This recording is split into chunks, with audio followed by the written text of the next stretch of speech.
I'll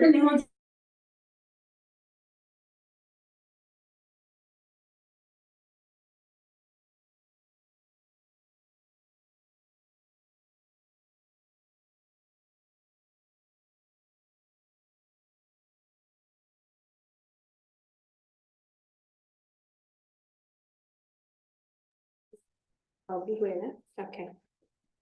Yes, good afternoon, everyone. You're all most welcome. Thank you to that have logged in on time. Today's session is about a topic that probably most of us have been seeing happening or not recognizing even, but has been happening around us wherever we are. Yes, today we are talking about approach to self-harm. And I have our experts here today. And my name, I am Lilian Nabwire. I am a medical doctor and I am a resident of psychiatry at Makerere University, College of Health Sciences. With me today, I have our case presenter. He's Dr. Martina Kabenge Kalanzi. She's a psychiatry resident in her final year, and she also doubles as the chief resident for psychiatry. In today's session, we shall have two experts for this topic, and we are very blessed to have one of them right here with us. And this is Dr. Irimaso Hilary. He's a consultant psychiatrist working with Uganda Prison Services. And we hope to hear from him, learn from him, and be able to interact with him during the session. The other expert is going to attend online and will be responding to all our queries and learning more from him. And that is Dr. Akimana Benedict. He's also a consultant psychiatrist working with the Butabika National Referral Hospital. Yes. Before we start our session, we have a pre-test for you. We would like to know what you think about the topic. What do you know about this topic, self-harm? How do you understand it? And also, what are you expecting to learn today? So I'll have someone share the pre-test. I hope you're all able to access the chat. Access the link.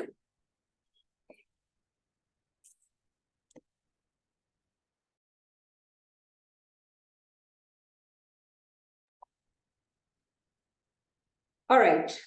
So as they prepare to share the link to the pre-test, can I have two people just share in briefly what they are expecting, how the session will go, and maybe what to learn from this session. What are your expectations for today's ECHO session? If you're online, you can put up your hand and unmute and speak. And you can also use the chat. Within the chat, you can write your expectations. Anyone is able to unmute and speak to us what your expectations for this session are.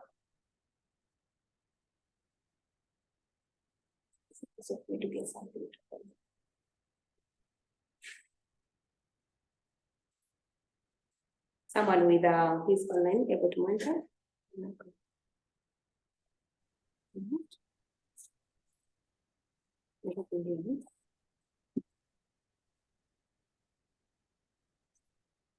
Someone is saying yes. No.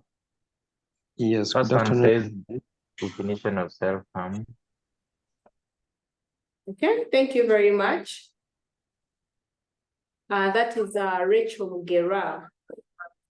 Rachel Mugera would like to know the definition of self-harm. Thank you very much, Rachel. Anyone else who wants to unmute? I see Florent Ishimwe says non-suicidal versus suicidal self-harm. They would like to understand, I think, the difference between non-suicidal and suicidal harm. Thank you very much. And you can keep the expectations coming within the chat. That will help us to be able to guide the content experts and see how best to meet expectations. Yes, someone else wants to know, is self-harm preventable? The experts are noting that down, and we hope that you will be able to understand that by the end of this session. Yes, before we get any further, I would like to introduce our case presenter. I've already introduced her. We'd like to have our case presentation so we can dig right into our session. She starts like someone saying interventions to prevent and manage self-harm, the warning signs that someone could self-harm themselves, and how to identify someone at the risk of harming themselves. Thank you very much. We shall move on. Dr. Martina Kabenge, please, you're very much welcome.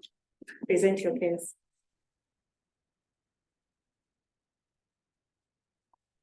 Good afternoon, everybody. Thank you, Dr. Lilian Nabwire, for moderating. So I'm going to present a case. So this case was chosen as they had a number of risk factors that could predispose to self-harm, and Dr. Hilary would build onto that and give more insight. So the patient is RK. At that time, he was 30 years old. A male was staying in Chiwatule. He was from Ankole. He was working at the CID office, but had been on sick leave, but continued to be on the payroll. He was an Anglican education. He achieved a bachelor's degree.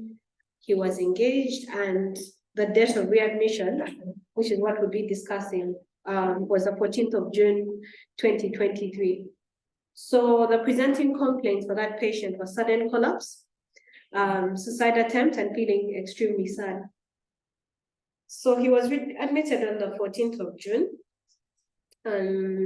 where he was experienced, this proceeded after an anger outburst, after he had an altercation with his father, which caused him to relapse. So the patient took crystal meth worth 200,000 shillings. And as he was walking on the streets of Kampala, he collapsed. So he was taken to a nearby clinic and was found to have a blood pressure of 200/120 millimeters of mercury.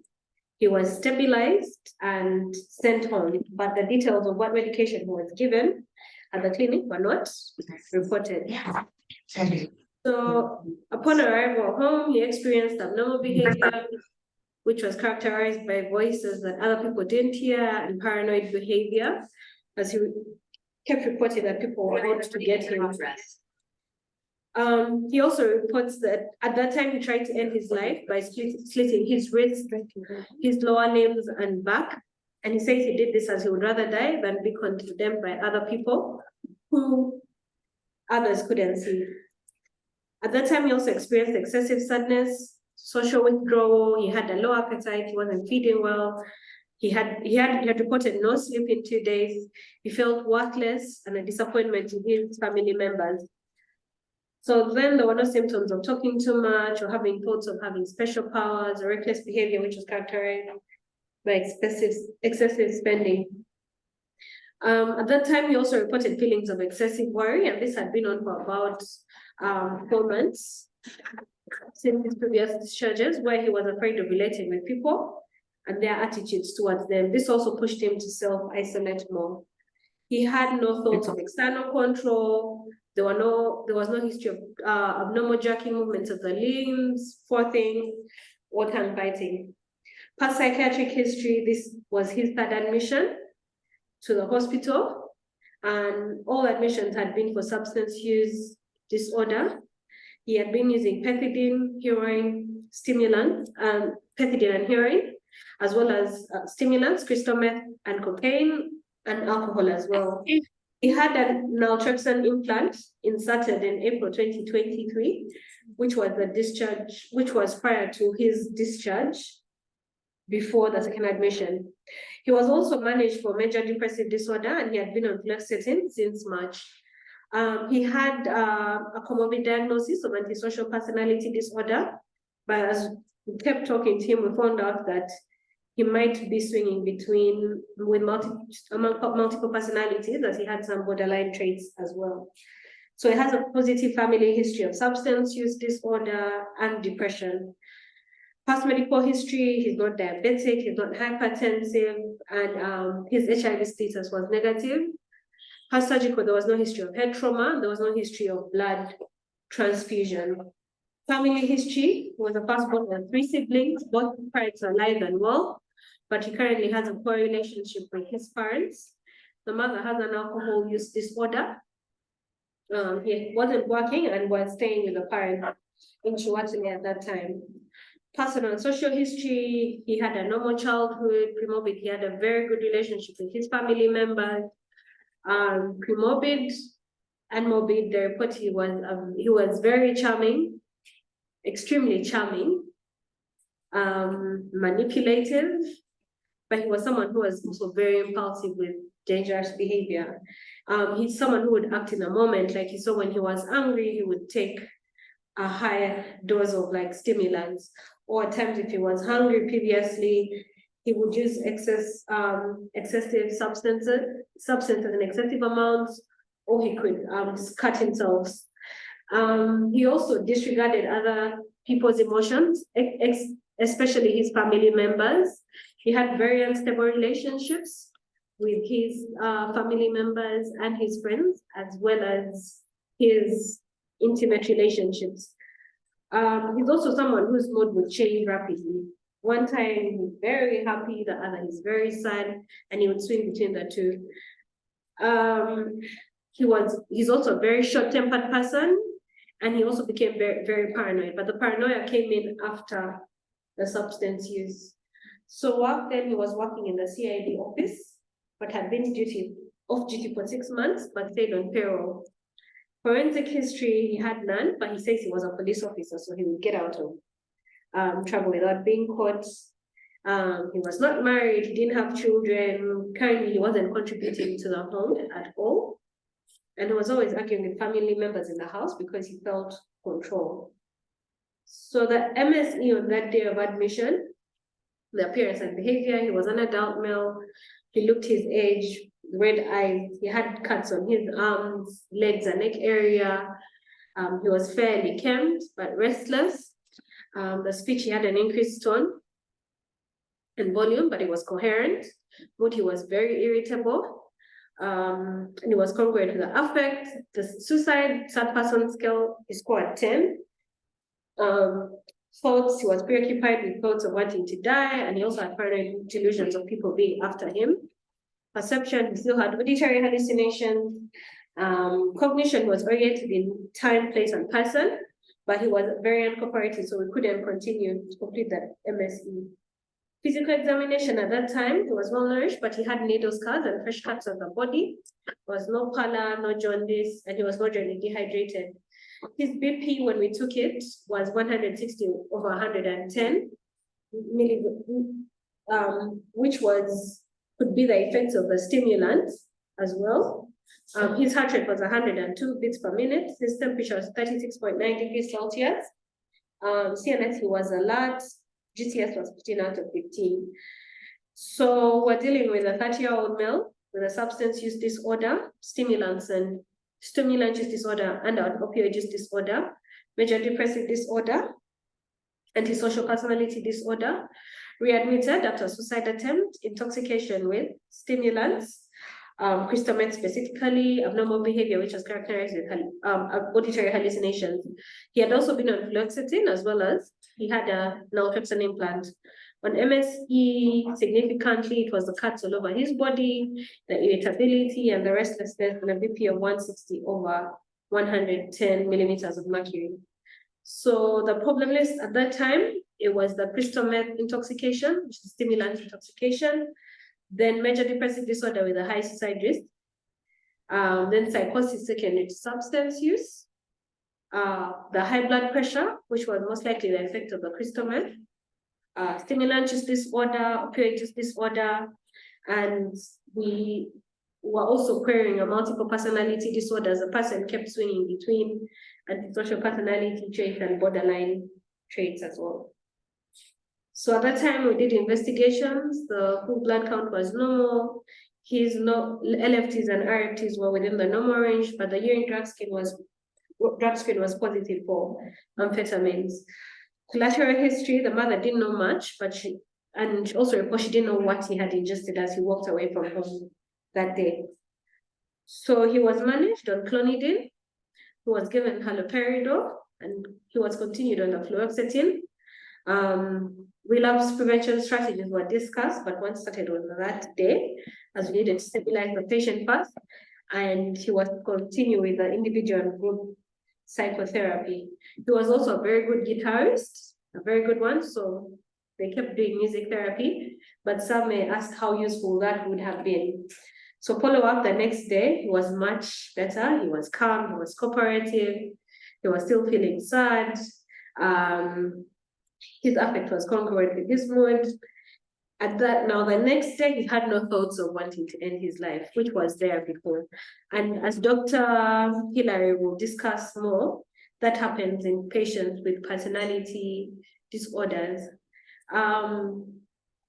He had also slept better, the patient was able to eat. So the plan was to continue the group sessions and the music therapy.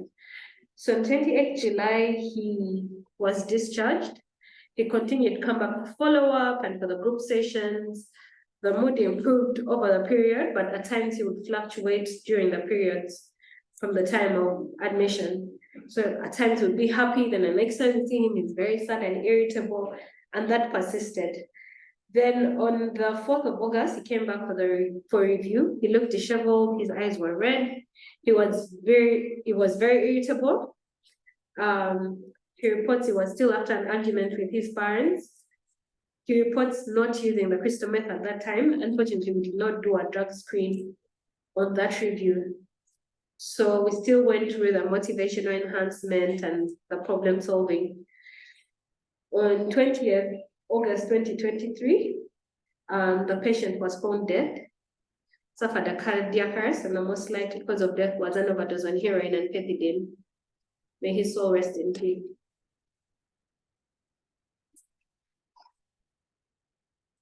Thank you very much, Dr. Kabenge, for that case presentation. May his soul rest in eternal peace. And in that same line, in the last few weeks, we have lost 3 medical doctors, some of whom it has been issues related to substance use or abuse. So I'd like us to take just 30 seconds to honor their souls and pray for their souls to rest in peace.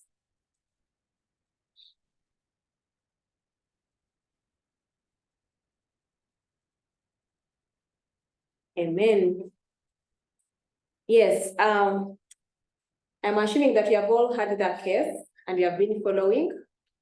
Do we have any questions about this case? May the souls of the departed doctors rest in peace. And I see some of your comments. Thank you very much. So if you have any question about this case, kindly unmute and ask or post in the chat the questions that you have, and the presenter will be able to answer your questions. I see someone asked in the chat and said, is it possible to quantify the amount of crystal meth in grams instead of pricing that this patient was taking? Dr. Kabenge? Just a second.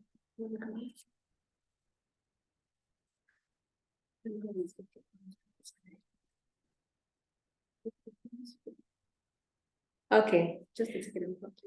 Yes, Doctor will be answering us. So 1 gram is 50,000. So with 200,000, he got about 4 grams of crystal meth, which is a lot to take in one setting. Thank you very much. Do we have any other questions? If you have any question about this case, just unmute and ask.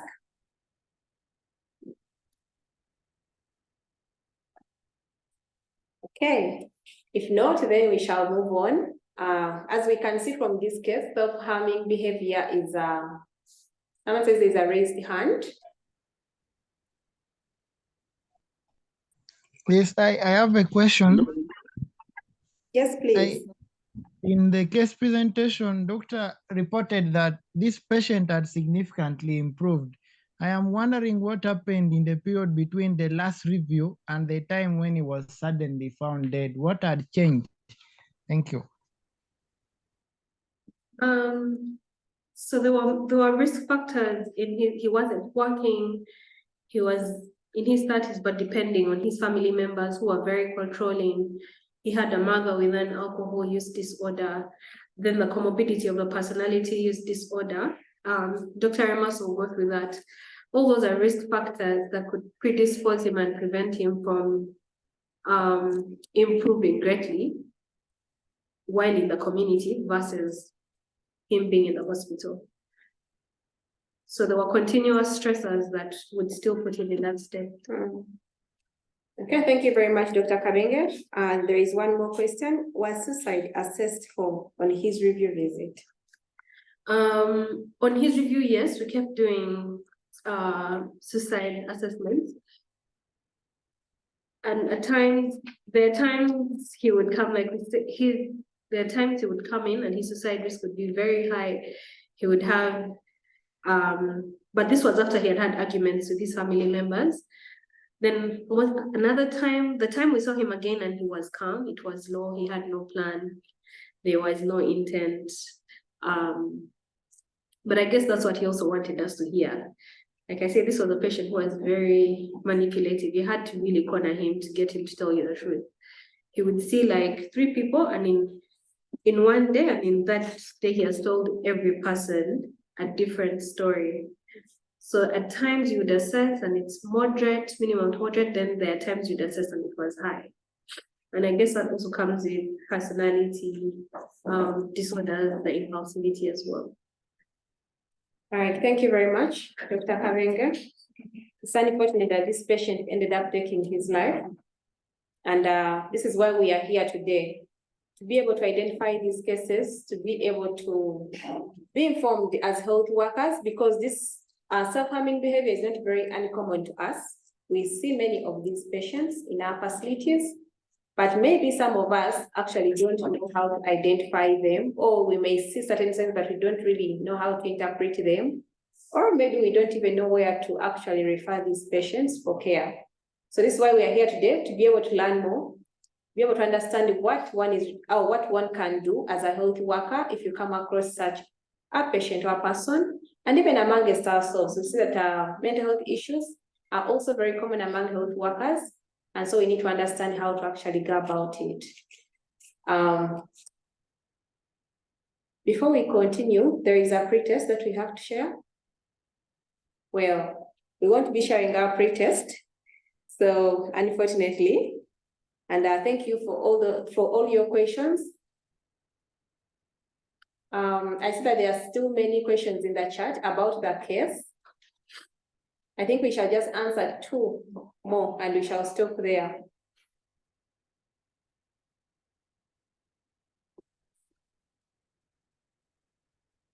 Is it possible to display for me those questions, please, on the chat?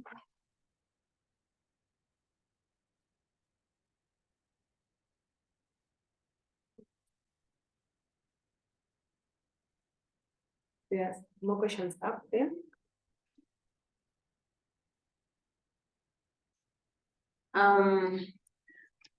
They are saying, thank you for the good presentation. For the management, we saw you started from pharmacology. So I would like to hear the part of the de-escalation, which is the best management. Actually, it's asking which is the best management. So the participant would like to understand, you studied from pharmacology. How about de-escalation? Which of them is the best? But I think that can be covered by the experts in the presentation. So we shall go to the ones that are specific to the case. Was the patient addicted? Are we supposed to keep such patients in rehabilitation for a good while? And then the other one was, wasn't it high risk keeping the patient in this unhealthy environment for the patient?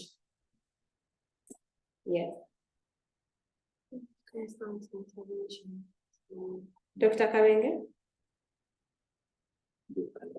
Okay. So we're going to cover that when we're doing approaches and intervention and management as well.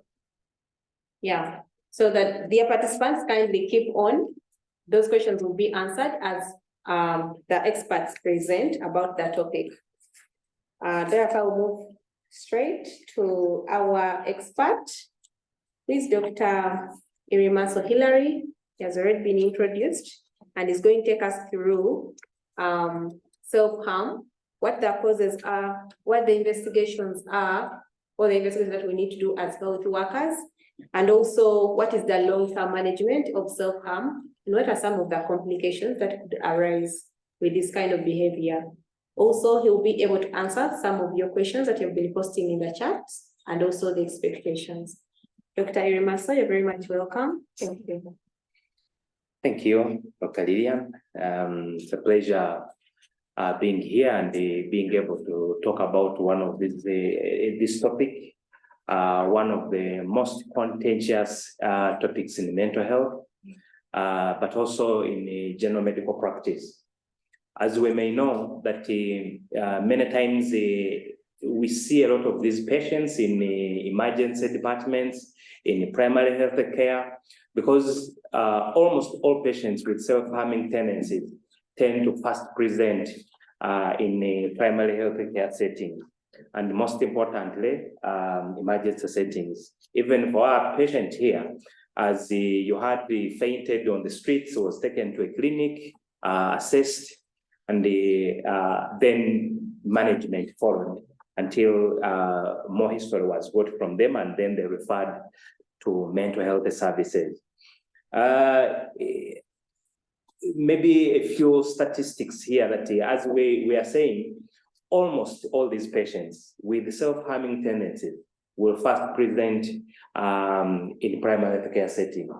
So it is always our responsibility as maybe medical personnel, not only mental health, but medical personnel, to identify these patients, manage them accordingly, and refer where necessary.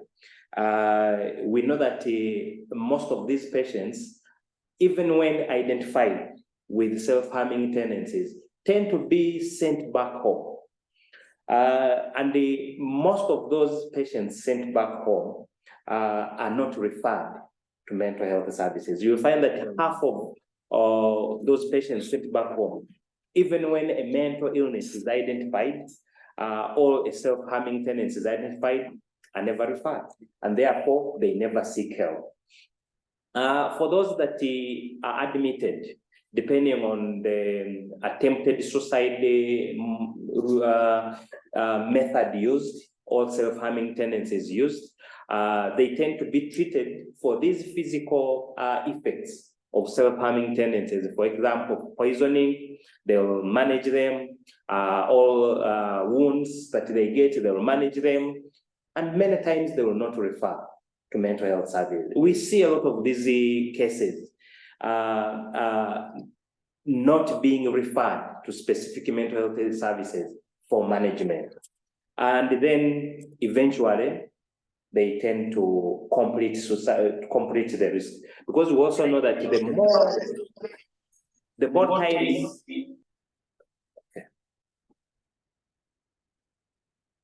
the more times a patient tries these self-harming tendencies or even attempted risks or attempted suicides, the more chances of completing suicide at one point.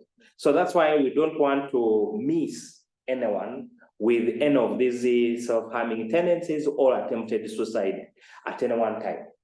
And I'm believing that most of those online are people in the medical field. So, and we are here to learn. So as long as you are able to identify these patients, manage with the first aid that you can, maybe stabilize, and then when you're discharging, discharge through mental health services for these people to get the appropriate help. One participant asked, what's the definition of self-harm? It's actually very simple here. It's self-explanatory, deliberate self-injurious behaviors. That is as simple as that, which can either be physical or most times it's physical anyway, but the methods may vary, and these methods and their variations will tell you or may inform you whether it's actually maybe a cry for help, just self-injurious behavior, or it's actually an attempted suicide. Because all that actually point to one thing: there is a cry for help.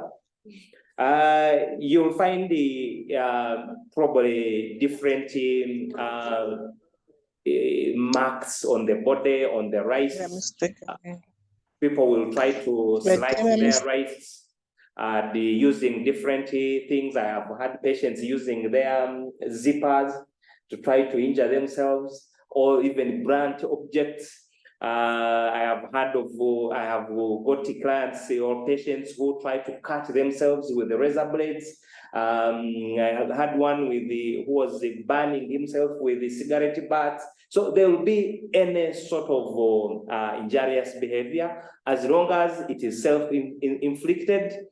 That is a marker for underlying mental health challenges or psychological challenges. They may not be meeting full diagnostic criteria, but at least there is always a cry for help.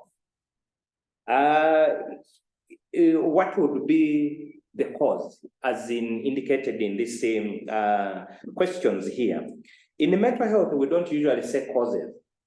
We usually relate to risk factors. And we know that they can be divided into the biological risk factors, psychological risk factors, and then social risk factors. And if we go to the biological risk factors, we find that they are usually mental illness, underlying mental illness. And in many cases, we don't usually assess for mental illnesses in these patients, especially in primary care settings. For this case here, you heard of the patient who was extremely worried, very manipulative, but also behavior changes, irritability, restlessness. This is a person who, because we have a history, a medical history of about 3 to 4 months, but has been off work for 6 months. So there must have been issues even before the patient presented in hospital. But for apart from mental illnesses, which probably we shall go through, there is usually genetics. Genetics is one big important factor that we tend to ignore, even when it is very apparent. As you see here, this patient here was using drugs. Multiple drugs, pethidine, opioids, other opioids, crystal meth. Sometimes there are substances that are very commonly ignored: alcohol, caffeine, and then prescription medications that they can always access without even anyone knowing. But all these kind of things, sometimes we don't ask them, or we take it as the usual. Because alcohol is a commonly used substance, then cigarettes, we tend to miss this substance as well. But when you take detailed history, you understand all these things. So in the history in the family, the mom was also using alcohol or had alcohol use disorder. Again, like we said, these disorders run in families, just like mental illnesses run in families. Self-injurious behaviors may run in families. And sometimes this history may be hidden, or it may not easily be got, but it is usually very there for us to see. It's all about us to know how to use this information that we get. Therefore, when this patient was having trouble with the family members in the home, it doesn't mean that he may have been the problem himself, but the problem was even in the environment. So the triggers were there in the environment, the triggers were there in the family, in the genetics, so they were everywhere. So this could have been easily identified and correlated with the management. But also in the biological causes or risk factors, there are many other detailed biological risk factors, things to do with the neurotransmitter theories, all those kind of things. Those may mainly be academic, but for clinical purposes, you always have to look for a mental illness or a biological illness, a physical illness, family history of either substance use or misuse, or even mental illness. Sometimes the people don't know, because many times people with mental illnesses don't seek help. especially if they are mild mental illnesses. But those are some of the biological risk factors. Psychological risk factors, we have seen the personality of this person, multiple personalities. Of course, here you talk about antisocial personality disorder, which probably the patient had traits and there were visible traits. But people with the antisocial personality disorder are so full of themselves that they rarely think about committing suicide. They think about getting whatever they need, irrespective of how others feel. So they have complete disregard for the feelings of others. They are almost narcissistic. But the good thing is almost all those personality disorders are in the same cluster. So you can have multiple personality disorders, even in the same cluster, the symptoms are almost similar. So you find that his mood was labile. Today is okay, other times is irritable, is almost like a crybaby.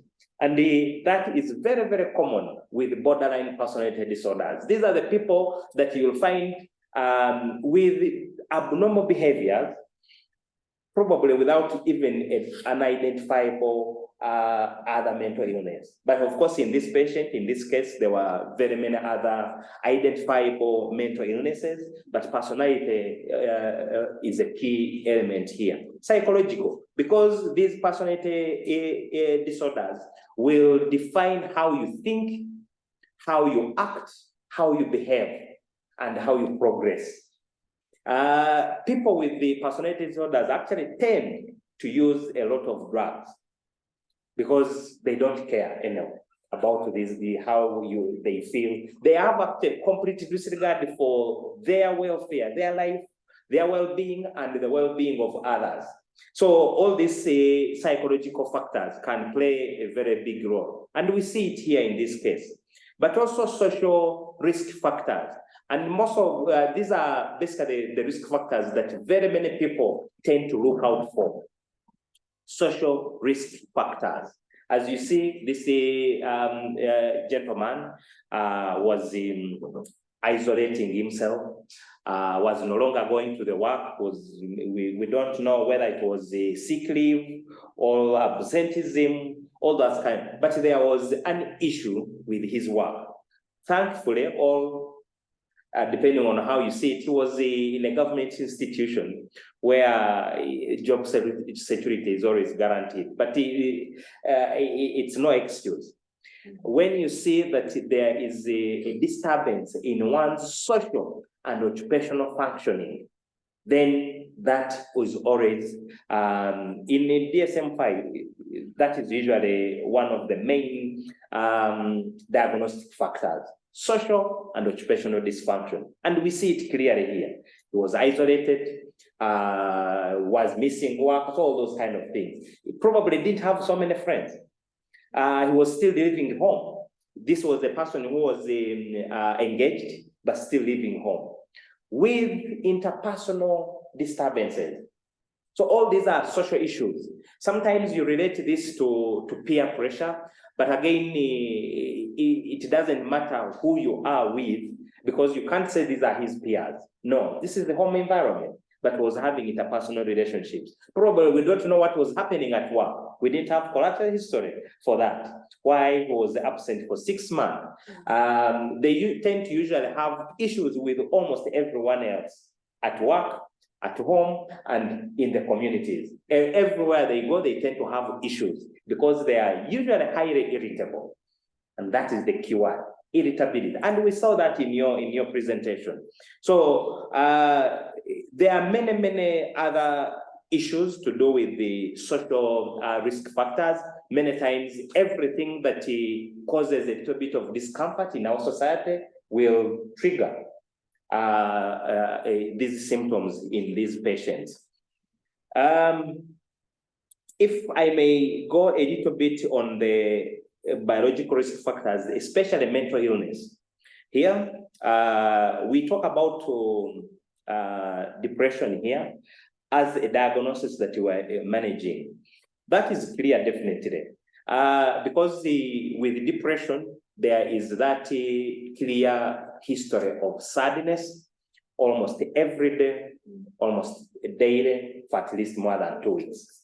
And that we have a more than 6-month history of disturbance in this person. Of course, depression, we cannot dispute the diagnosis, but depression also, you feel worthless and helpless and hopeless.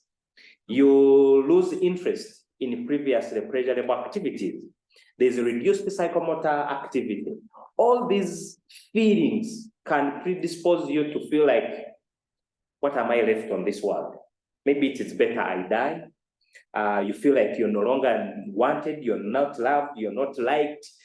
And because you're having interpersonal relationship disturbances, even the people who you think should love you unconditionally at home, you think, I'm finished. No one likes me in this world. So maybe if I die, that would be better off. And that is the thoughts these people get, especially with mental illness. But we see that there was excessive worry about uncertainties. Many times there is nothing clear that they are worried about. They are irritable. They have sleep disturbance. They feel unwanted, isolated. Those are clear symptoms of anxieties. Of course, they are usually generalized anxiety, excessive worry, restlessness, irritability, fatigue, sleep disturbances, all those kind of coming. And many times patients with the anxiety actually use these substances, not because they want to use them, but as a coping mechanism. They are highly anxious and they feel like if I drink a little bit of alcohol, then I'll calm down. And indeed it calms them down, but of course comes with the other negative effects. They have unusual body pains. Sometimes they take over-the-counter analgesics, no response. So they go to opioid analgesics. And that is very common with doctors. All those who actually have a knowledge of these analgesics. So they will go to tramadol, pethidine, and you find that they're actually misusing and abusing them. Because of these unusual body pains that are not responsive to these normal NSAIDs or other painkillers, they go to the opioids. And because of the risk factor of genetics, they become hooked. Then they go to this, because some of these milder drugs may not give them the feeling that they want. You see, you feel lost, you feel worried, and there's something that will give you the high, the happiness that you're looking for. So you go to the substances. Crystal meth is one of those substances that give them the highest high you can ever get. Actually, probably on equal terms with cocaine or even much better.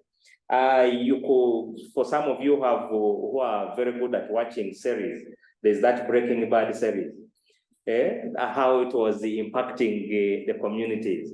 So if you look at for these people in mental health, if you look at the graphs of the effect on D2 stimulation, dopamine stimulation for these substances, you'll find that crystal meth gives you the dopamine very, very high compared to other substances used. But they're expensive. So you'll find that only those who can afford them will use them. And we see that this guy used the 4 grams worth 200,000. You know, it's not easy to get spare 200,000 to use. But you find that you easily access to them. They live in a posh neighborhood. They still live home. Parents are there. And you would think that they have easy access to resources to either harm themselves or even care for themselves. But you see, in his thoughts, maybe he was caring for himself by taking this drug. We don't know. We didn't have that clear in the history, why they were using. It is always important to ask why, so that we can get the perspective from these clients. So you see that he used them, a lot of it. We don't know if it is the one that caused him to faint or it is the mental illness that caused him to faint. Again, we don't know that. What we know is that he was measured, his blood pressure was very high, 200/110 or something like that. We know that drugs can cause this high blood pressure, especially when they are stimulants like crystal meth is. But we also know that anxiety can also have high blood pressure, mainly systolic blood pressure. So when you're assessing for this, you usually have to assess for these physical illnesses, because physical illnesses can also be a risk factor for these self-harming tendencies or even suicide. So how do we investigate these mental illnesses or physical illnesses? In the diagnostic criteria for mental illnesses, there is a disclaimer that you have to have ruled out a medical cause. So you do the normal baseline test for medical causes, rule out any medical cause. If there is a medical problem, manage that. For example, this one had a high blood pressure. We don't know if it was hypertension, but we know it was high blood pressure. So we needed to stabilize him with that pressure and then work on other factors. But also do tests to rule out infections, which can be anything, or other chronic conditions. Make sure they are not there. Thyrotoxicosis or hypothyroidism, hypothyroidism tend to be associated with anxiety, depression.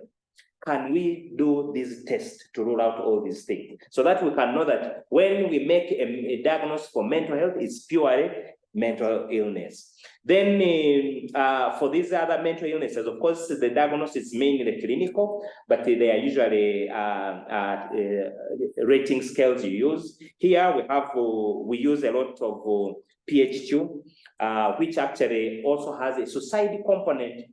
So you can always assess for risk of suicide and see the rate at which they think about it. So it can be also an eye-opener for you as a clinician or a person reviewing this, so that you can know how to manage this. But yes, there are many others, but mainly clinical diagnosis. Management, there's what we have: immediate management, short-term management, and then long-term management. Of course, with the immediate management, assess for risk of complete suicide. We see that some of the rating scales we use, suicide rating scales, sad persons. Yes, hello. Although it may have its limitations, but it gives you on the scores on where you have to hospitalize, where you have to treat or refer for mental health services, and where the risk is very low to manage accordingly. But wherever there is a risk for self-harm and suicide, please don't ignore. Always send to mental health services for proper assessment. If you're in mental health, always do a complete assessment. Make sure you rule out a mental health issue, because not every self-harming tendency or behavior can be related to a mental illness, but you have to rule out it. Then make sure your role as a medical personnel is to save lives. Make sure you save this life in the best way you can. If for manageable things, you manage them accordingly. That is made immediate. Of course, in the short-term management, once you make a diagnosis, you're going to manage it accordingly. If it is anxiety, you know what to do with the either non-pharmacological, depending on the diagnosis, or even pharmacological, depending on the severity of the anxiety. Depression, again, the management is there. Then also in the short-term management, again, short-term maybe up to a month or even 2 or 3, can be even short-term. Follow-up is very important. Here, we saw that this person was admitted in March. There was loss to follow-up between March and June, except in April when an implant was inserted. So again, maybe I have forgotten, was he on medication between March and April? If he was on medication, what was the follow-up doing? Because if he was diagnosed with depression and he was treated with the fluoxetine, 3 months, you would have seen this patient like 3 to 4 times within that period. And you could have assessed the progression of the illness. Because you have the symptoms you started with, you have symptoms that follow up, you have either progress or non-progress, and you adjust the medication. Fluoxetine has a maximum dose of 80 milligrams. So staying on 20 milligrams alone may not be helpful for this client. Because if he's not responding adequately, then you have to adjust either the medicine or even the dosage. So follow-up is important in this aspect. Then many times a patient who is committing suicide or self-harming tendencies may be at the higher spectrum of mental illness diagnosis or the severity of the diagnosis. Therefore, non-pharmacological management may not be helpful. But psychoeducation is important as immediate or short-term non-pharmacological management. You see, there is a lot of stigma about mental illness in the community, even among us medical people. So when there is something to do with mental health, many times we don't want to go there and we don't want to do anything further than what we have seen. But we see that the consequences, what we get. We wouldn't have lost some of these doctors, especially the one they attribute to mental health and substance use, if he had sought probably help, or even those who had identified these problems had helped him with the necessary help he should have got. Maybe we could have prevented it. So let's prevent preventable death and lose only those that we cannot manage. So all those kind of things. In the long-term management, of course, there is also follow-up for both pharmacological management and non-pharmacological. And that's where non-pharmacological management actually comes in. Because you give pharmacological management for some time and then non-pharmacological for a much longer period of time. You reintegrate back into the community, support them into work, support them into the community with the interactions, those kind of things. Once these patients know their diagnosis, the risk factors, the presentation, they can easily identify these symptoms and then seek help when necessary. So psychoeducation is very, very important, not only to the patient, but also to the family members as well. Because the mom maybe didn't even know that she may have an underlying mental illness. She may relate to the alcohol use maybe to against society, availability, all these kind of things, but there is usually an underlying issue which we need to deal with. So as long as we deal with them holistically, many times these things can be managed. Of course, with complications, we have seen the risk of completing the suicides, just like in this case. That is the main complication. Of course, if you don't complete suicide, there is a risk of permanent disability,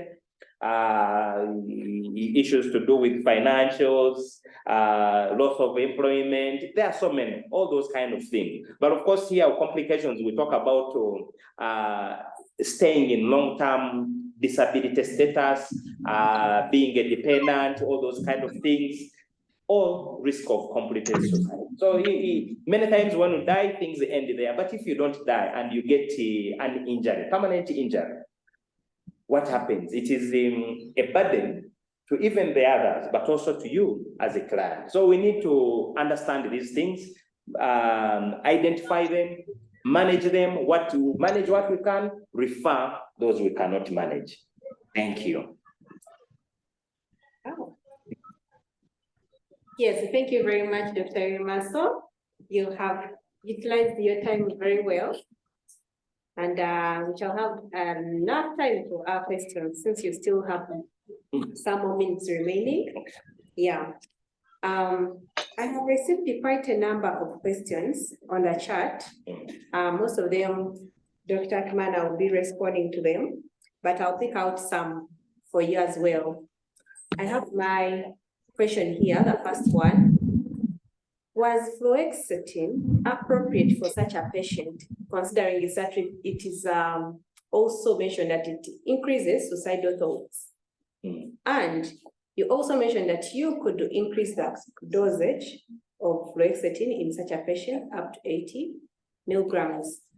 After how long do I know that now I need to increase that dose. Yeah. Okay, that is a very interesting one.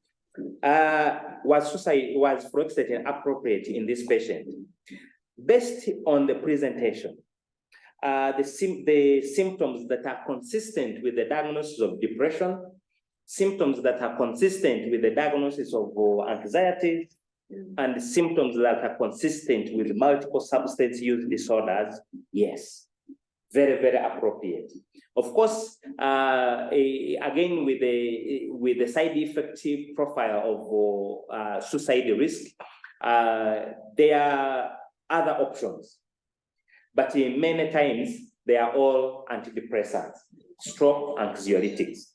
Here, we have SSRI. Of course, fluoxetine is a very big component, very available, quite affordable, and commonly available in government facilities.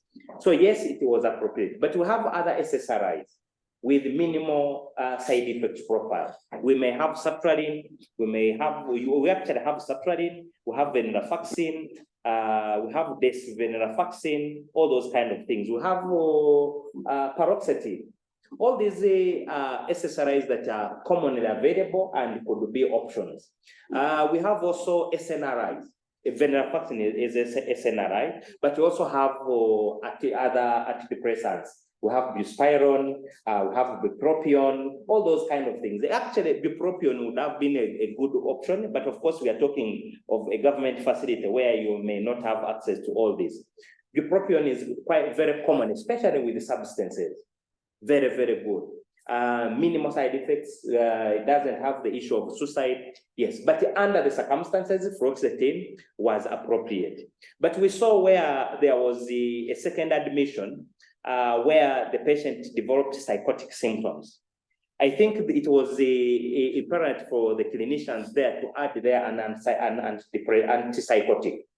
And here, the commonly available second generation olanzapine would have been appropriate because we see that it also has properties against negative symptoms of which depression falls in.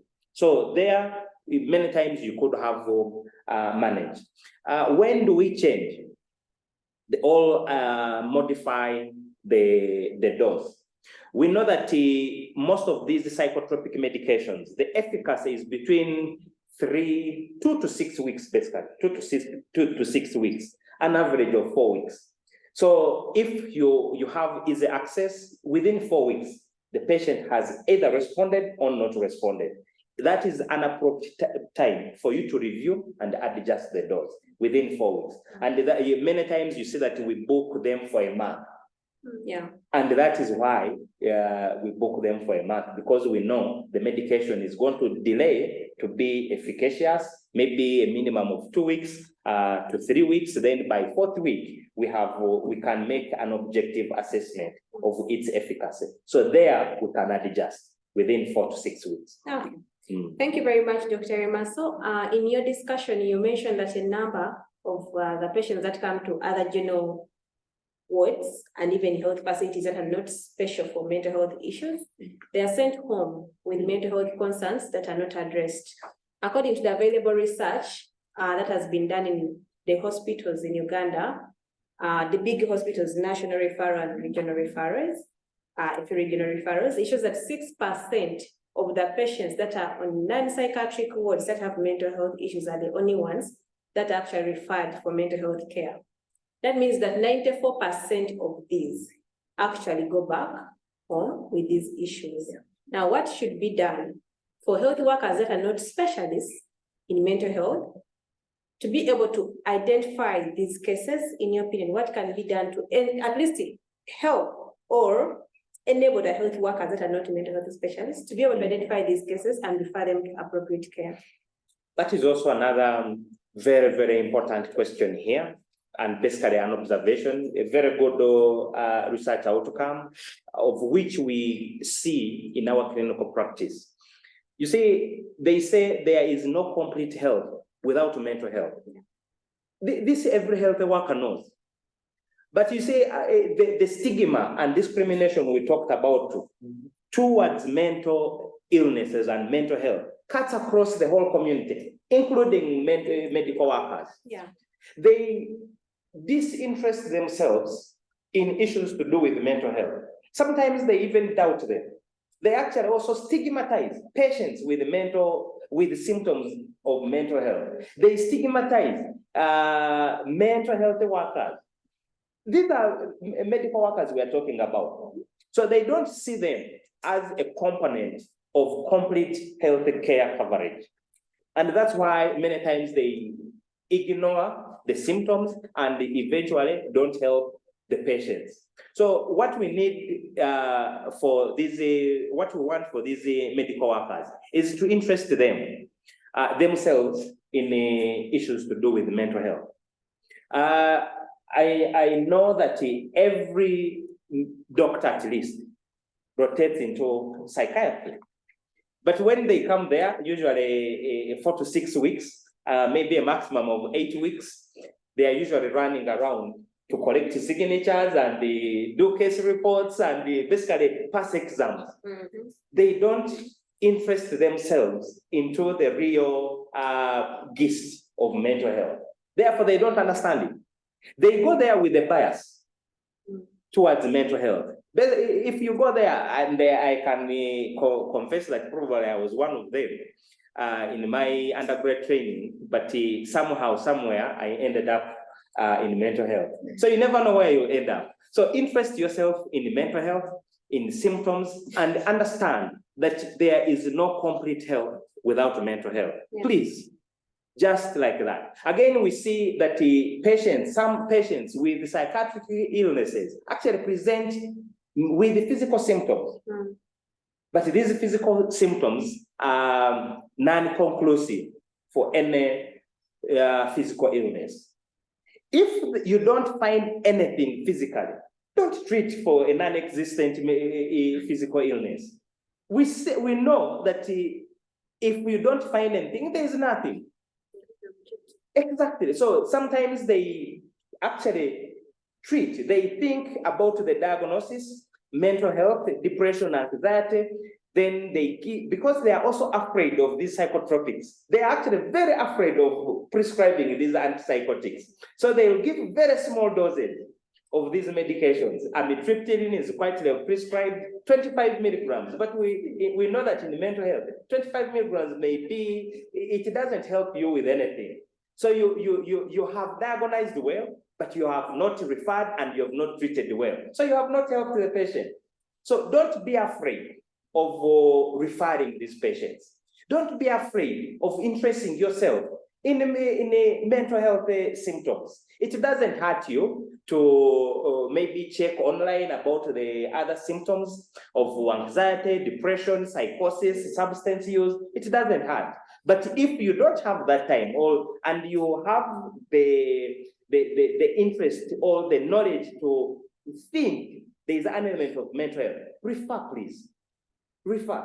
Don't send a patient home without that brief intervention. A little bit of psychoeducation and referral information. Very, very important. All right. Thank you very much, Doctor. I still have a few more questions for you about 3 maximum. Still, they are connected to this case that was presented before we can invite Dr. Akimana to answer the rest. When Dr. Aston said crystal meth is similar to amphetamine, which is used in ADHD treatment in most of our clinics and hospitals. And most of this drug is given to children with ADHD. Isn't there a risk of these children developing addiction to amphetamine? Again, very good question. You see, there are many substances we use, or abuse, or misuse, but which can also be properly used. The amphetamines that methylphenidate, it's not an amphetamine, but there is yes, methamphetamine, Adderall, they all have the component of that stimulant. Yes, all these medications, that's why they are used under prescription, and that's why they are controlled medications.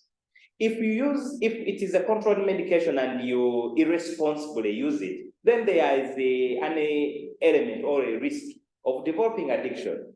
But once it is used under prescription, then we tend to know how to follow up on this patient, taper down, and manage them accordingly. Same as benzodiazepines. Benzodiazepines are very important drugs in our clinical practice, but they are also addictive. So if we misuse them, again, we tend to develop addiction to them, or dependence to them. But if we use them under proper guidance, then there is usually no issue. Opioids, we use opioids, morphine, pethidine, tramadol, these things. They are very good medications for using pain management. But again, we see that we tend to misuse them, and they tend to develop dependence or misuse or use disorders for these substances. So there are many other substances that can be or can develop or can lead to addiction, as he put it. We no longer have that word addiction in mental health. But of course, it is there in general knowledge. We can still relate to it. But the most important thing is knowing how to use them and using under proper guidance. Okay, thank you very much. The other question wasn't it high risk to keep this patient out of rehabilitation or in such unhealthy environment, and yet they were in such a state? Couldn't we keep them for a good while? And the next question is, how long is it even advisable to keep such patients in rehabilitation before you send them back home? Again, I would like to correct a misconception or misperception about rehabilitation. Rehabilitation is not a building. It's not a structure. It is the services you provide. You can have inpatient rehabilitation services and outpatient rehabilitation services. It doesn't have to be a seclusion. You can actually have a seclusion called a rehabilitation center, but when they are not doing any kind of rehabilitation. So rehabilitation, as the word is how do we make the patient or the person stable enough to be taken back or re-included into community service or into the community. That is basically what it is. So here, there is nothing wrong with what was done. What I see that we could have improved there is in terms of follow-up and the clinical management of him as a patient. But in terms of environment, which environment is being talked about as the unhealthy environment? Is it the hospital environment? Is it the home setting? What exactly is being alluded to here? Exactly. So any environment can be healthy or unhealthy. The most important thing is the person. Have we managed the person appropriately? Have we stabilized them? Have we helped him to access the services that he needs, irrespective of where he is? All right. My last question for you, Doctor. Someone raised a concern and said this because of stigma. Some of these patients, when you refer them, they don't reach the target. Now, what can I do in such a case to help this patient access the services? And a similar question to that was, if I have self-harming behavior, where can I go for help? Or are there linkages that are clear that I can follow to access help? Again, that is very good. Referral, especially from non-mental health medical personnel. You see,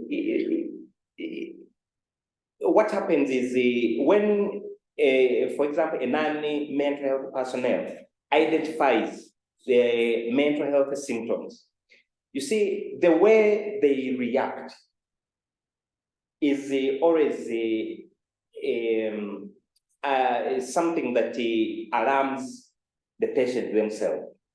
First of all, they are kind of perturbed. They are maybe even trying to scare them.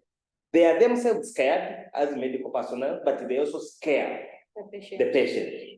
And if you scare the patient, if you look scared yourself as a medical personnel, then what will the non-medical patient think?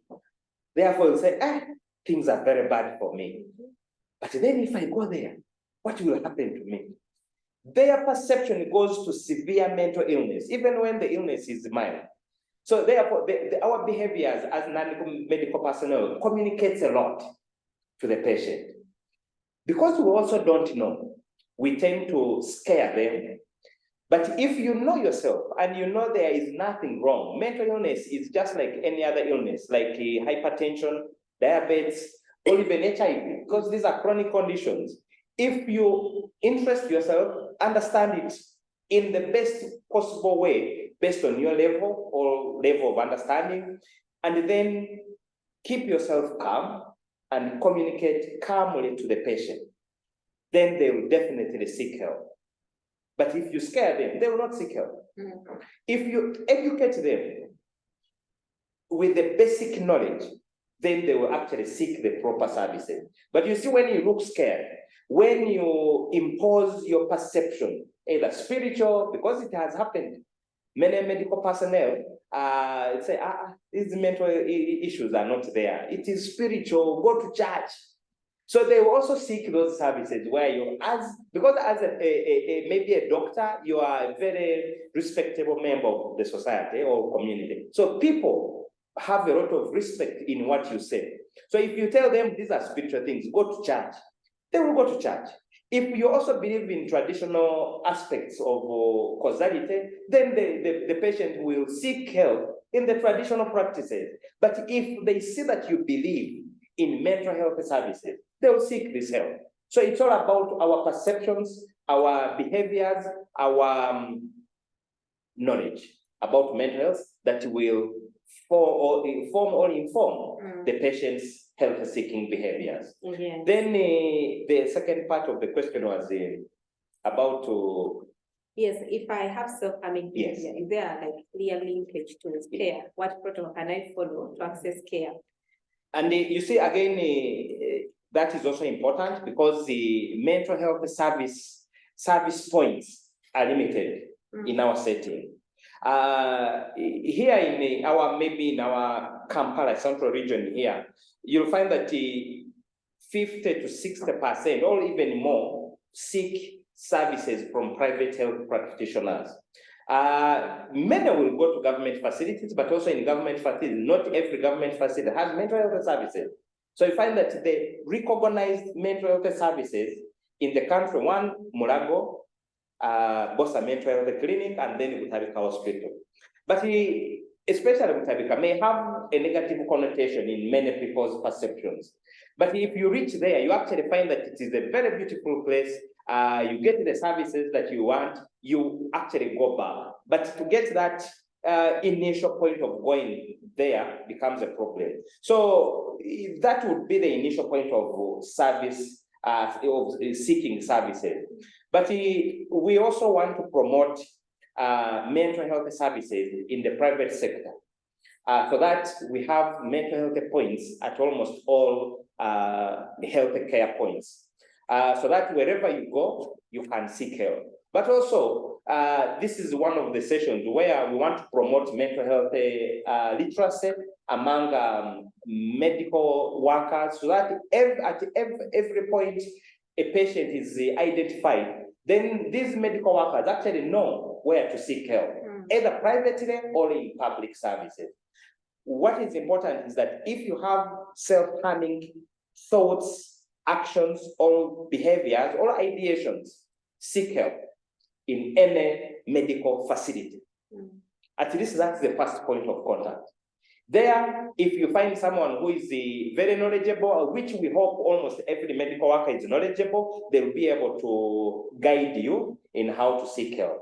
But if you don't want, if you feel like you want to go directly, there are government points in Murago and Butabika. Many times in private, you go where you feel comfortable, and then you'll be guided accordingly. Yes, thank you very much, Dr. Irimaso. That was a very comprehensive, extensive discussion. Thank you so much.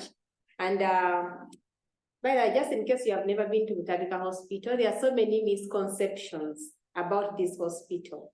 But if you have never been there, try to find some time and visit this hospital, and then come back and tell me if there is any more serene hospital or a hospital with a very serene, quiet, calm environment. and very clean. By the way, according to statistics, Butabika Hospital is the cleanest hospital in this country. Yes, you come back and tell us if there's any hospital that is as quiet and calm as Butabika Hospital. Because some of us speak because we don't know, we have not been there, we have the misconceptions, and we may scare some patients from going there. Please, as a healthy worker, first visit the hospital and see for yourself. And just in case you're wondering, mental health is very expensive to maintain, to seek care, to treat mental health illnesses. It costs a lot. That is true if you go to private facilities. Now, I want to give you some centers that you can go to and get very free services and yet very quality mental health care. That is from Mulago, Bosa Mental Health Clinic at Mulago. This clinic runs every day from Monday to Friday, starting at 9 a.m. There are psychiatrists, there are clinical psychologists, there are counselors, there are speech and language therapists, all free of charge. Please visit the hospital, including even occupational therapists. Visit the hospital, get the services for free. Butabika National Referral Hospital is available. It has both inpatient and outpatient. They will admit your patient if they require admission, and also you can just be visiting the hospital on outpatient basis. So as health workers, if we encounter these patients, please refer them. Give them the most closest or the closest facility that is available to them so they can seek care. For the medical students and the senior house officers, in the chats I see so many concerns about the medical students, the senior house officers who are really struggling with mental health issues. If you are from Makerere University, the university has a free center, that is the Guidance and Counseling Center at Makerere University. If you know Makerere University, then maybe you know where Mary Stewart Hall is. Just above it, on that street, the center is located there. They have clinical psychologists, they have counselors, they even have peer buddies. Please visit them if you're a university student. Every college has a clinical psychologist attached and a counselor, and you'll be attended to free of charge, very quality services. Don't die in silence, seek care. Yes, and I'll be going to our next expert, who is Dr. Akimana. But before, there are some questions he has already answered in the chat. So I'm going to, for those that, there are so many comments in the chat and many people may not be able to actually follow the chat all through. So I'm going to read quickly the answers to the questions you have asked. And then I'll give about 3 minutes to Dr. Mianga to answer 2 of the other questions that have not yet been answered. And then I will invite Dr. Akimana to also come and answer the rest of the questions. So there was a question about differentiating between non-suicidal and suicidal self-harm. Dr. Akimana has answered this question and says, suicidal thoughts involve contemplating or planning to end one's life. While self-harm entails intentionally causing physical harm to oneself as a coping mechanism, but without the intention to die. So the difference is, here you are causing harm, both are intentional, but in one, which is suicidal, you want to die. Well, in this one, you just want to inflict pain for various reasons, which I'll be seeing. Why do people actually self-harm? Dr. Akimana will be telling us that for various reasons, but you really don't want to die. The other question was, is self-harm preventable? Dr. Akimana's answer is yes. And this is through therapy, support networks, learning healthy coping mechanisms, early identification of triggers, and underlying mental health concerns, and then learning alternative coping mechanisms. You can actually prevent self-harm. Yes, we shall be learning some more, but some of the 2 questions he has actually answered. He has said, what are the causes of high number of students self-harming themselves, yet they don't have any history of drug abuse these days? Now, he says if someone is experiencing self-harm or suicidal thoughts, it could be a sign of depression. And depression is one of the most common diagnoses in that age. Okay, so please look out for depression. Now, before we invite Dr. Akimana, Dr. Mianga, I have a question for you from the chats. It's not my own question, but from the participants. They're saying, what are the warning signs of self-harm? How do I identify someone that is self-harming? I have Dr. Mianga is a resident of psychiatry at Makerere University, and is here to educate us about the early warning signs of self-harm. Thank you. Thank you so much, Dr. Lilian Nabwire. There are a number of warning signs to do with self-harming behavior. The most basic one at times is someone can exhibit changes in mood and behavior, irrespective of whether it is self-harm or not. Whenever someone is exhibiting a change in mood or behavior, we are supposed to immediately be concerned and look out, because you may think it is self-harm when the person has reached the extent of them wanting to take their lives. Then the other thing is you may find this person having bruises occasionally, which are unexplained, or someone gives a reason for having certain bruises, but when you listen to the story, actually something just doesn't add up in relation to maybe the severity of the bruise or the mechanism they are explaining by which the bruise came to be. The other way in which you can be suspicious is you know the dressing style of this person, but all of a sudden someone who has always put on clothes which cover most of his or her body, or rather who has put on clothes which usually show a good amount of skin, start putting on clothes which are actually covering a big portion of their body, or is covering a certain part of their body, which is not characteristic of their usual behavior. You need to do what?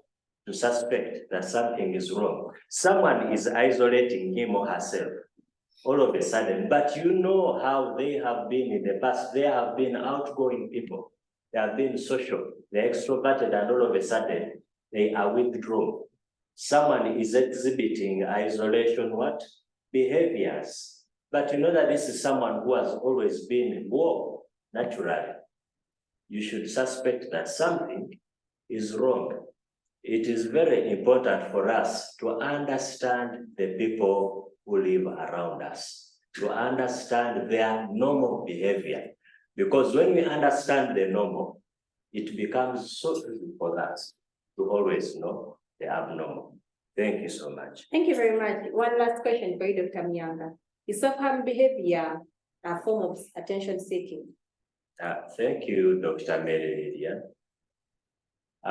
Self-harming behavior is a complex behavior and should never, the word is never, be limited or be interpreted as just a mere way of seeking attention. The first thing we need to know is that most commonly, even as our senior, Dr. Akimana has pointed out, self-harming behavior most times is a cry for help, or when someone is distressed. Someone is in an environment where they don't have anyone to talk to. Their mind certainly will tell them that the only way to seek help or to get attention is doing something drastic. I still want my life, but what can I do? Will cutting my wrist or cutting a part of my body which is visible help to draw attention to my cause or to my plight? That is the first thing. The other thing is other people use self-harming behavior actually as a coping mechanism for various forms of distress or pain they may be experiencing. There are people who may be experiencing a lot of pain, and to distract themselves from that pain, which usually is emotional, they end up inflicting physical harm on themselves. The physical pain that I am experiencing after cutting my wrist will not allow me to think about the money I have lost in betting. It will not allow me to think about the various retakes I have. That is a form of distraction as well. It's not that I am seeking attention. And therefore, it is important to approach any individual we isolate as having self-harming behavior, not with judgment, but with empathy and understanding, and to support them, and where possible, to refer them to places where they will receive help. Thank you. Thank you very much, Dr. Myanga, for that contribution. I would like to invite Dr. Akimana. I am hoping that he's online and is able to unmute. Dr. Akimana, kindly confirm that you can hear us. Yes, I have been online. That's why I was responding to the questions. Yes, thank you. Good. Very good. Oh, they want me to start a video. All right. Good afternoon, good evening, ladies and gentlemen.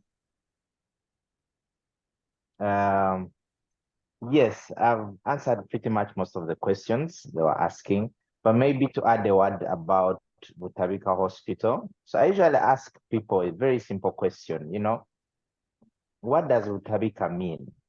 And most of us have a misinterpretation. They actually think that the name came from the word Okutabuka. But actually, if you follow up, you tend to figure out that it was never about Okutabuka. So, and I've seen many people who, will say, we don't want to go there. Let's maybe take our kid outside and so on and so forth. They take them to whichever rehab center it is outside the country. They get back and they have not worked on the community and they end up coming to us. And like you've said, if you've come to Butabika, it's, well, the cleanest, it's the serene environment you'd want to come to. And I always tell people, you know what? Once you have a brain at risk of mental illness, tomorrow it might be you. And this is a serene environment for you to come and get help. So to me, it's more about that it's a nice place to come to. It has all the best services you would get in the country. I mean, I'll wake up and tell you how we have the only MRI in the government hospitals, and we have a whole team. And all those people you're seeing talking to you are really a part of us, and we work together. So please, at any one moment, if you're going through anything, any mental health struggles, reach out and we'll be able to help you. Thank you. Yes, thank you very much, Dr. Akimana. You have answered most of the questions here. Probably I will just read them out loud for those that may not have the time to go through the chat. But one burning question here that has been repeated multiple times is autism a risk factor for self-harming behavior? Right. Is autism a risk factor for self-harming behavior?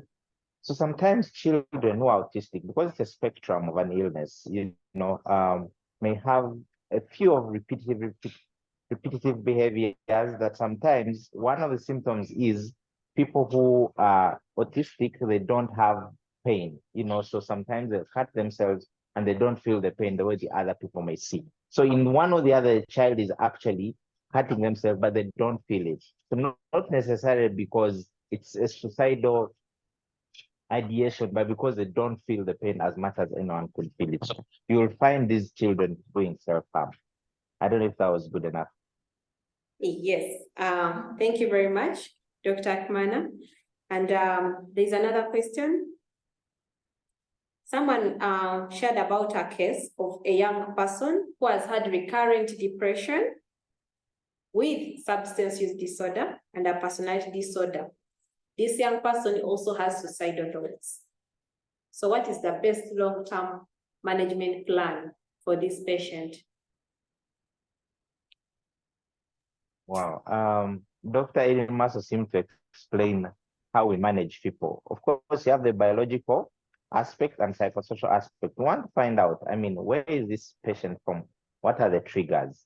On top of us giving the medicine, how can we change the environment and to see how we can help them? So it's something we do as a team. We definitely work as a team, not only as the psychiatrist or the psychologist, but even the social workers, and we see if we can make any changes to the environment so that we make them feel better.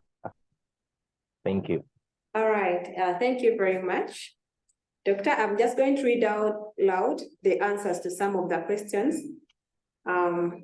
But that's after this one last question from Dr. Brian Arube. He says, mental health is quite tricky with lots of stigma. Is there a possible way of creating a screening tool for groups like doctors and scientists because they tend to hide a lot from fellow colleagues? Right. Very interesting question. I would like to bounce this question back to him. Doctor, when you're going through a lot, what do you do? Who do you talk to? So I think it has to start with you and I. And I think 2 days ago, I was talking about the male's mental health, and I was asking them questions, yes, you might be a married couple, and who do you talk to when you're going through a lot? So I think we need to start by finding someone to talk to. Remember, problem shared is a problem halved. So once you have someone you're able to talk to about what you're going through, then you'll be helped. But naturally, as doctors, we feel we can fix everything. And if you're my gender, you feel, you know what, I can handle. And what do? We end up finding things to distract us. We'll go have a drink, at the end of it all, it wears our brain and so on and so forth. So to me, and I was telling them, because I was speaking to, I've never had the time to speak to only men. And it was a session, I was like, my dream has always been to find a safe space for men where we go and share about what we're going through, not us to go to the bar and take a drink, and because we are running away from where we're coming from. So to me, I think with all of you, start by sharing what you're going through with the closest person next to you, because a problem shared is a problem halved. Thank you. Over to you. All right. Thank you very much. I have been going through the chat and seeing the questions that you have responded to, and I realized that there is one more that probably you missed. Someone said, for relapses, this is Penina Twanza. For relapses, does a patient have to fulfill the DSM criteria for diagnosis of the illness, or only 1 or 2 symptoms are enough? That's an interesting question. I mean, if we're doctors and we're making a diagnosis of any illness, we follow DSM-5, right? Yeah. So in one or the other, if maybe we've been treating you for depression and you've been on treatment for quite a while, like I saw someone today, and we've gone off the medicine, maybe one symptom might come if you're maybe having a challenge with sleep, but it doesn't fulfill the whole criteria. So how do we work on the challenge of sleep? Maybe how do we manage insomnia with the sleep hygiene? So for us to say, let me shoot you back to the medication, we have to make a diagnosis for us to say, this is the illness. Thank you. All right, thank you very much, Dr. Akimana. I think I'll just, I see that some questions are being repeated. I'll just read out some of the answers that you have given to these questions. Dr. Musa Mohammed says, is self-harm the same as attempted suicide? I think that has already been answered, Dr. Mohammed. With self-harm, there is no intention to die.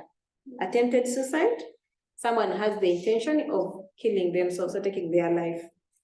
And also again, someone repeated the question of definition of self-harm. The definition has already been given by Dr. Irimaso, but also Dr. Akimana defined it on the chart. Self-harm refers to the deliberate actions where individuals intentionally cause physical harm to themselves. So this is intentional harm to yourself. And someone asked, what advice would you give a parent who has a child with self-harming behavior, and yet they are already under the care of a psychiatrist? So Dr. Akimana has answered to the person that has asked this question. Please, open communication, providing a supportive environment, and collaborating with a treatment team. Then also educating yourself, and I think educating yourself about the condition the child could be suffering from. That could be also predisposing them to the self-harm. And then also encouraging healthy coping mechanisms in the activities that you do together with the child. Also keep monitoring and securing harmful items away. And then you can obtain additional help from the professionals. Yes. Please, Dr. Myanga has already answered the one of self-harm not being attention seeking, but also here it is Dr. Akimana adds and says, it's crucial for you to understand that self-harm often stems from very deeper emotional distress, and it isn't done solely to gain attention, and it's a symptom of depression. So please, if you see someone with self-harming behavior, don't reduce it to seeking attention. Let's be able to help these people before it's too late. Also, there is Dr. Jolie Mugalu says, in addition, you can have self-harm without depression necessarily, but a package of borderline personality, especially when the self-harm is a way of expressing distress and is done more than twice for different reasons. Also, as healthcare workers, refer these patients to where they can screen for personality disorders. Yes, and those were all our questions that will be answered. I appreciate the experts for keeping time. I appreciate the experts for keeping time, and I would like to invite Dr. Thomas Walizakiwa to give closing remarks for this session. You're very much welcome, Doctor.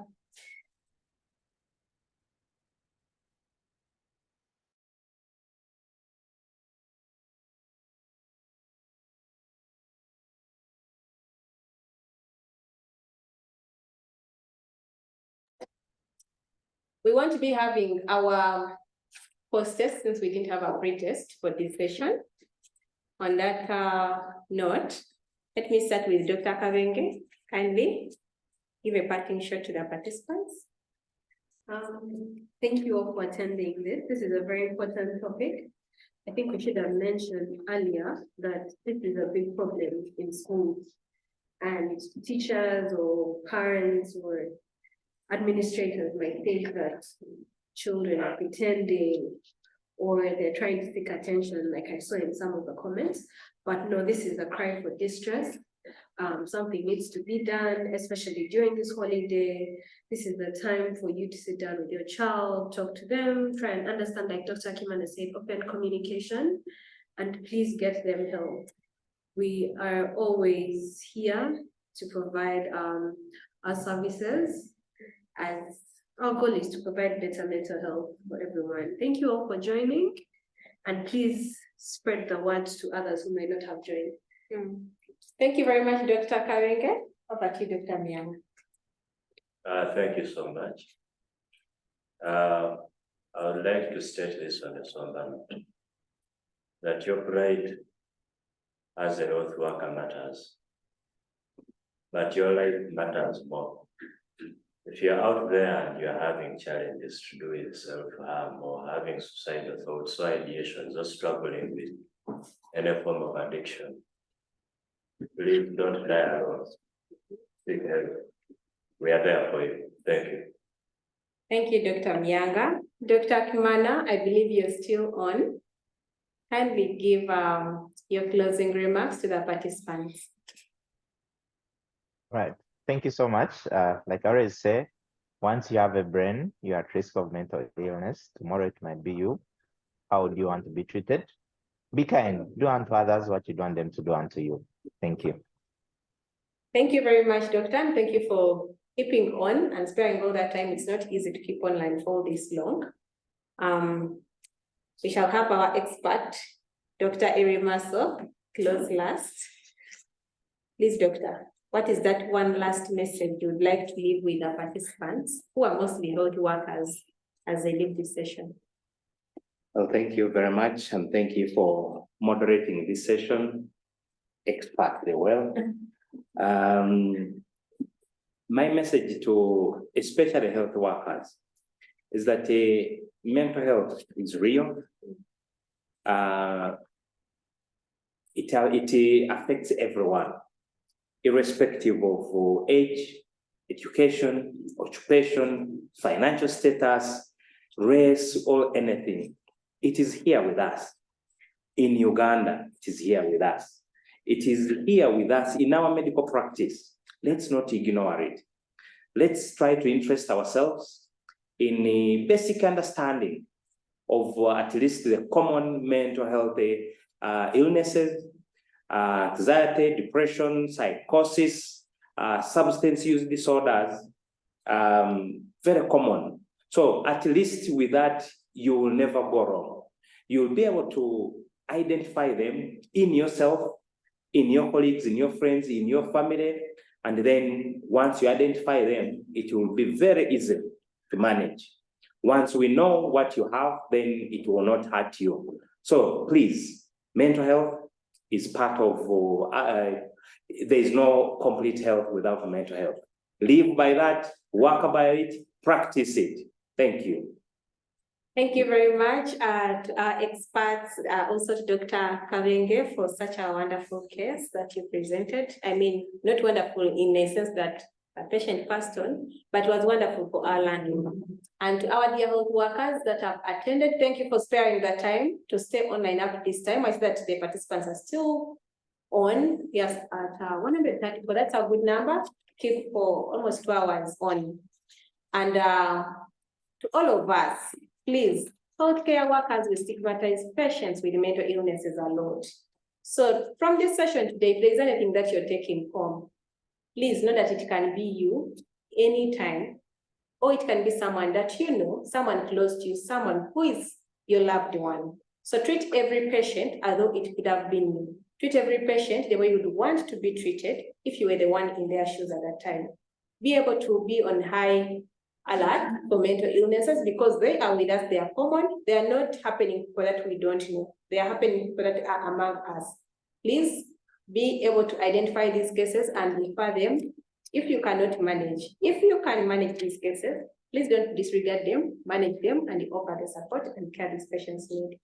Thank you very much. I would like to appreciate City Global Health and the Ministry of Health for organizing the eco sessions and also for remembering mental health as a very important component of health and bringing it here in these eco sessions. Thank you very much, and all of you have a good time.